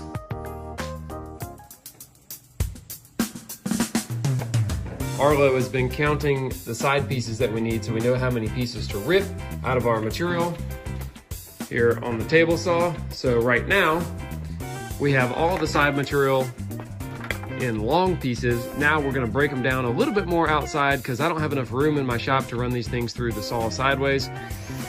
In case you were wondering, we don't normally build the kitchens in our houses, but on this one, it's small. We wanted the cabinets to match the rest of the features in the house, and there's not many doors and no upper cabinets. So it was a pretty good incentive for us to go ahead and make the cabinets. All right, we have the first box.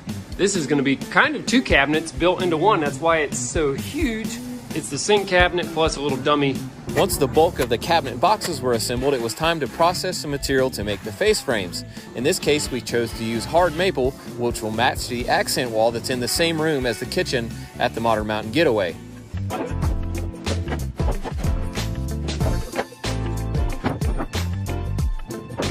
Is that a pretty comfortable work height there? Oh yeah. Can you deal with that? I think I can deal with it. Okay, good to go. Oh no, I have nails.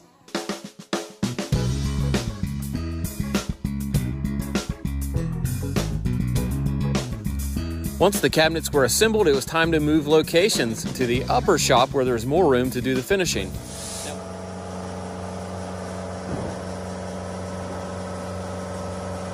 The next morning, we were back on the job, and it was immediate disaster.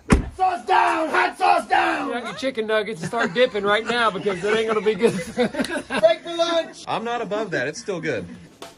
Generally speaking, it's easier to install upper cabinets before base cabinets, but in this case, we have no upper cabinets, so we get going with the base cabinets. This was our largest cabinet that we had, and it's the refrigerator cabinet. And all it does is cover the sides of the refrigerator, so you only see the nice stainless steel front part.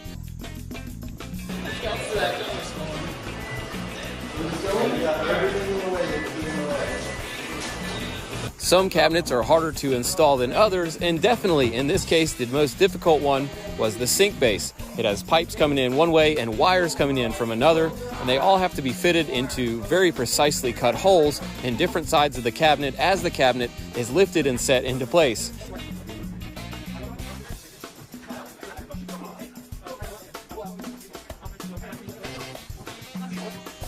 After this cabinet was installed, we could move on to the Peninsula, which butts into this cabinet partially. And since there's no wall to screw the cabinet to, it has to be fastened down to the floor, which is a concrete floor, which is trouble. So what we have to do is Tapcon and liquid nail a block down to the floor at the side of each cabinet, and that way we have something to attach the cabinet to. Once these Peninsula cabinets were installed, we then covered the back with a piece of 3/4 Advantech plywood, and this is to give us a nailing depth to install the stone veneer that would be the finished surface for the back of this cabinetry. And we did this in about 10 minutes. Pretty awesome.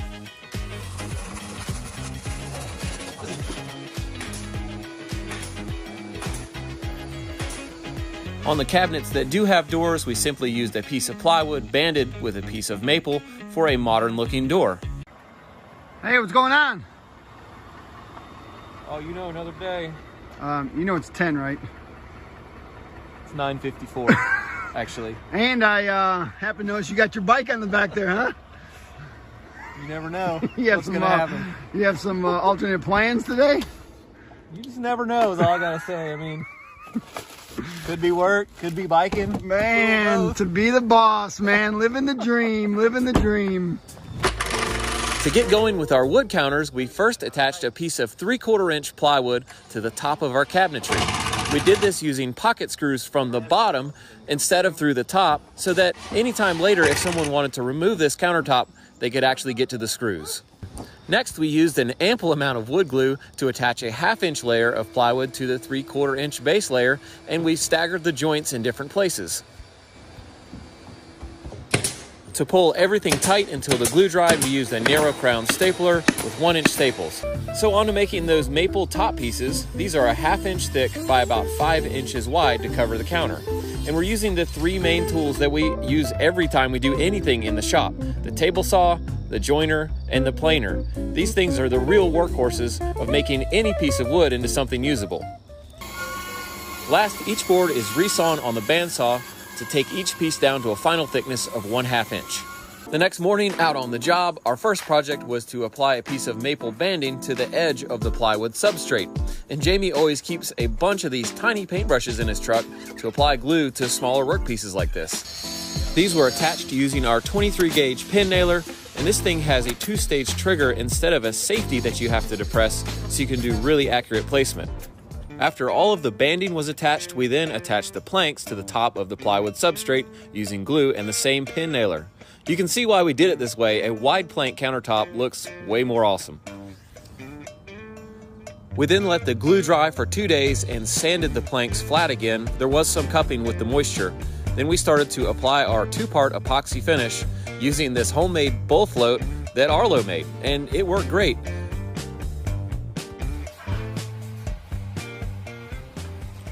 This is what it looked like after the second coat of epoxy was applied, and it looks good from a distance but not up close. You really have to cut this down with a sander to make it smooth. For the top coat, we used a varnish by Total Boat, and there's two reasons we wanted to use a top coat. Number one is that we wanted a satin finish, which the epoxy is not, and we also needed a UV inhibitor, which the epoxy does not have in it. This will prevent the wood from yellowing. We applied the first coat with brushes, but for the second coat, Jamie called an override and wanted to put it on with a mini roller, which left an orange peel. And Jono and I were super skeptical until the very end that this would lay flat, but it did. And looked perfect. Good job, Jamie.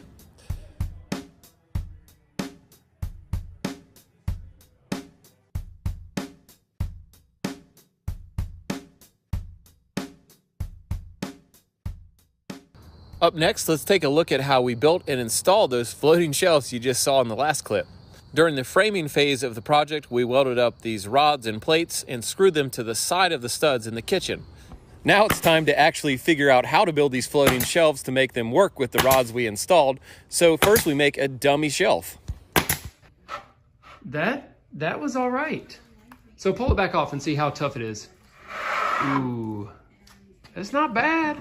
I think that's what we want. After we confirmed that this would actually work, it was time to build the real shelves.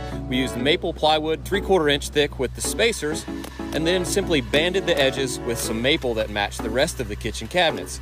This was glued and shot on with brad nails. We've built floating shelves in several houses over the years, but the way we did these, I think, was the easiest, strongest, and most adjustable way we've ever done it, so we'll probably keep doing it this way. After a good sanding and some finish, these shelves simply slipped onto the rods we had coming out of the wall. And that was it. Done.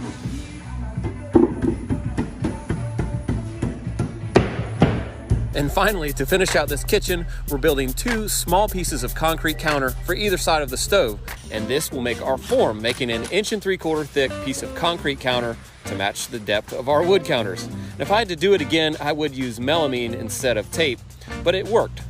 And last, we put a bead of caulk where the front edge of the countertop would be, so it would come out with a rounded edge.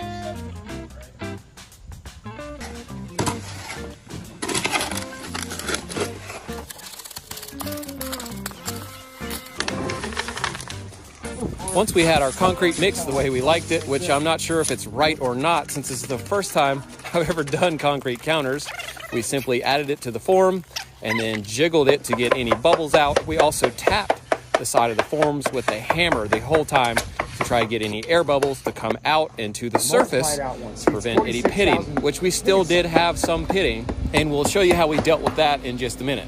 We are gonna try to polish some concrete today. You still got smudges on your lens.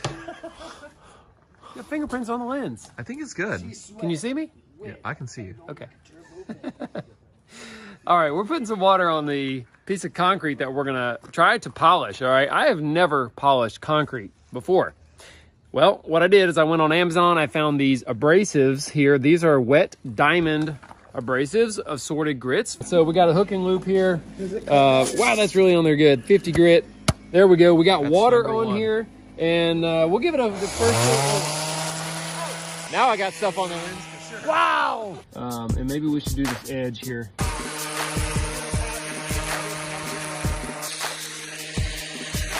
That's nice.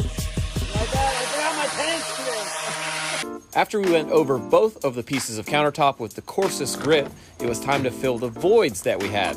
And to do this, we actually just used some floor leveler that we had left over laying in the shop.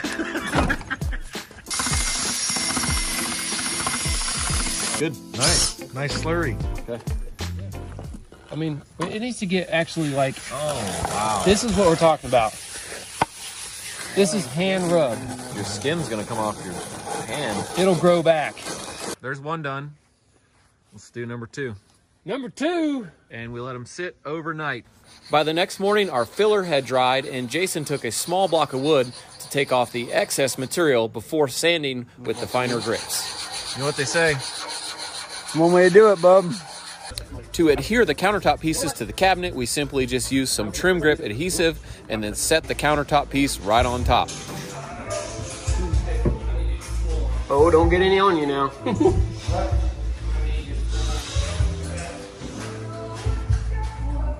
We also sealed these tops with some Ching countertop sealer and wax to keep them from ever getting stained, which could happen.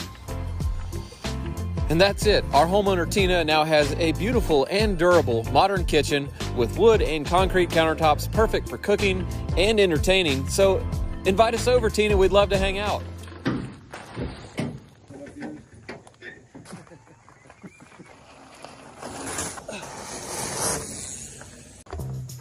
All right, they say you're supposed to drain your air compressor every day.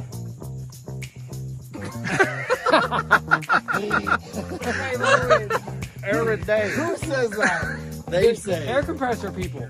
Well, this one did get oh yeah. Okay, here's our handy base plate, 4 inches square. So I made this jig here that basically will space my posts 1 inch in and 1 inch in. This is a 2x2 post, and in theory, that would make it perfectly square and perfectly centered. Now, it would be really difficult to do this without a jig. I'll bet you guessed it already, but Jamie also had a jig to help him drill these holes perfectly in each corner as well.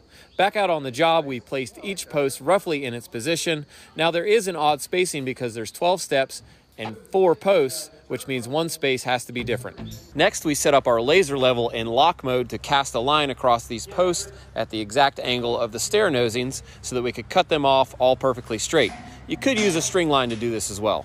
Next, we took each post outside and cut them off with a cutoff disc on a grinder at 36.4 degrees exactly.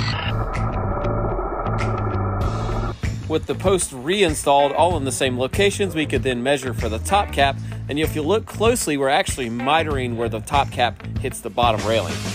After it was all tack welded, Jamie went back around and put a continuous bead on each weld, followed up with a lot of grinding to make these all smooth and finished looking.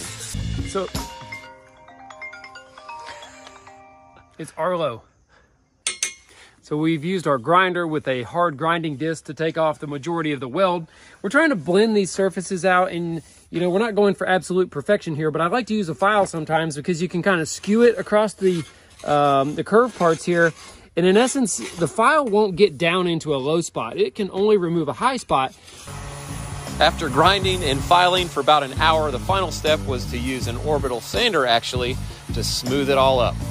So in an effort to keep the parts that we made shiny looking more like nothing happened here, I'm gonna just squirt some spray paint on it lightly. Not gonna heavy coat it, just lightly. I'm gonna let that dry, and then we can just barely scuff that with some sandpaper, and it will kind of just give it the same look as the pole, okay? You know, you gotta get a little artistic with it, okay? I'm starting to get that medium coverage I'm looking for. I certainly don't want it to be all painted. That would be the worst. So, I think, I don't know, maybe I should have hired Ray to do this part. I think, see, that's looking about right now. That looks generally like this. All right, that's good, I'm gonna leave it alone. Go ahead and get a drill with an extension. It's gonna find out whether or not we actually put blocking in the wall. What do you think, bud? I don't want to know. Unless it's yes, then I want to know. Okay. I would say that's a yes. That sounded good. And with the steel frame complete, it's time to break out the stainless steel cables and turnbuckles and string it up. For the cable terminations, we drilled 3/8 inch holes, and we actually found it easiest to do this with a step-up bit.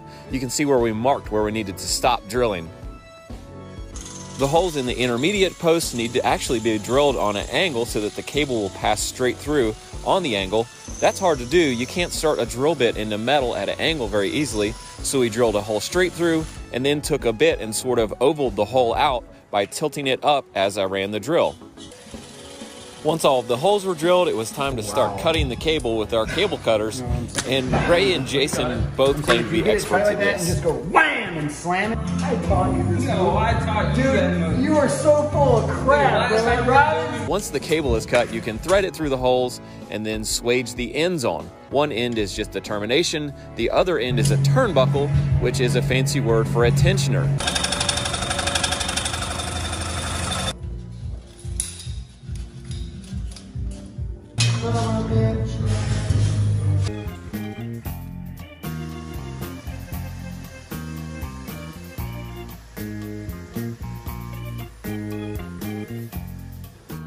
And And the final step in this whole process of building this railing is to clean and then put a clear top coat on all of the steel parts.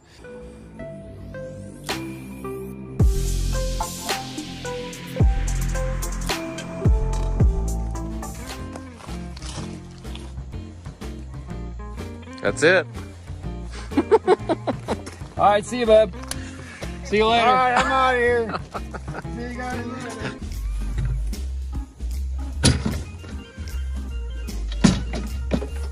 Yeah. We did get a temporary CO, which means we can turn the power on before we get the real CO, so we can check things out. For things like this, one of the light bulbs was set on a different color temperature than the rest, so I had to pull it out and fix it. With the permanent power now on, we could also move all of the appliances into place, hook them up, and check them out. Our electricians also returned for a day to finish up some of the final light fixtures that we didn't have initially. In this case, we didn't have the floating shelves mounted for them to mount the under cabinet lights to, so that was a task that still had to be done. To pass our final inspection, we have to display this energy certificate on the inside of the electrical panel.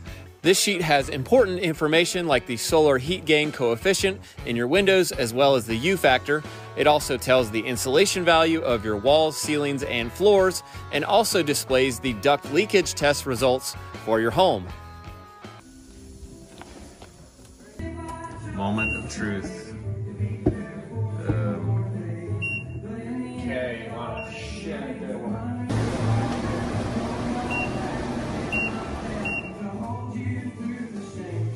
In the master bathroom, we still had to finish building the floating vanity and mounting this vessel sink at the correct height. See where we're set there. All right, now slide toward the front. Another project we always do right at the end is mount shelving in the closets. In this case, it was all Jason with a laser, and he knocked it out. That might be a problem. I think if we get a little bit of that Flex Seal stuff, we can take care of that problem right now. Yeah? Oh yeah, totally. Did they make it in white or off-white? Yeah. We just use the black. Black would work. Here's our water heater before it was hooked up, and here it is after, with all of the water lines run, a pressure bladder, and also a whole house filter because this house is on a well. Just imagine if all of this junk was caught in the valves of your plumbing fixtures the first time you turn the water on. Right now I'm adjusting the valve levels down here, the stops, so that the amount of water coming out of the faucet can't overdo the drain because there's no overflow on this vessel sink. And right now I'm getting a little too much water. You can see it's climbing. So we're gonna take the stops a little more closed. We set the base of the tub in the master bath in a bed of mortar, then hooked up the faucet, which leaked immediately, brand new out of the box. And that's what you get sometimes. Here's a look at the replacement. My recommendation, buy Moen or Delta if you can help it.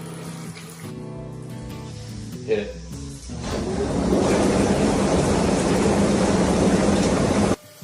Other odds and ends on the plumbing side are hooking up the washer and dryer, and you have to knock out this washer drain plug, which always wants to go down the hole of the drain. Not a good design. Another huge part of this home being comfortable and usable as a home is having heat and air. Here the system is being charged up with the correct coolant at the correct pressure, and here's the brains of the operation that controls the mechanical dampers. And we finish it off with some Wi-Fi thermostats. I was thinking like that. I thought it was this, man. Hey, let's try them one on top of the other though.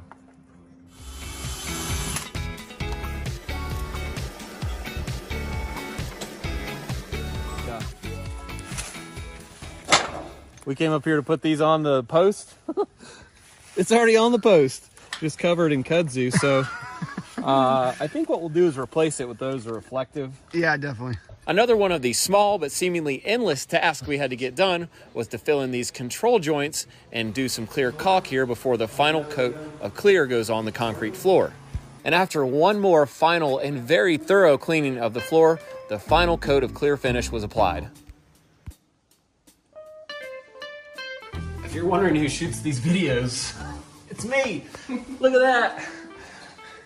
It's hard to shoot videos with mirrors in the room. so that's why we waited till last minute. We don't always hang mirrors for the clients, but in this case, Tina was so awesome to work for, I will gladly hang all the mirrors she can hand me. Well, it all comes down to this. As far as I know, this will be the last nail shot in this house. All right, well, here goes nothing.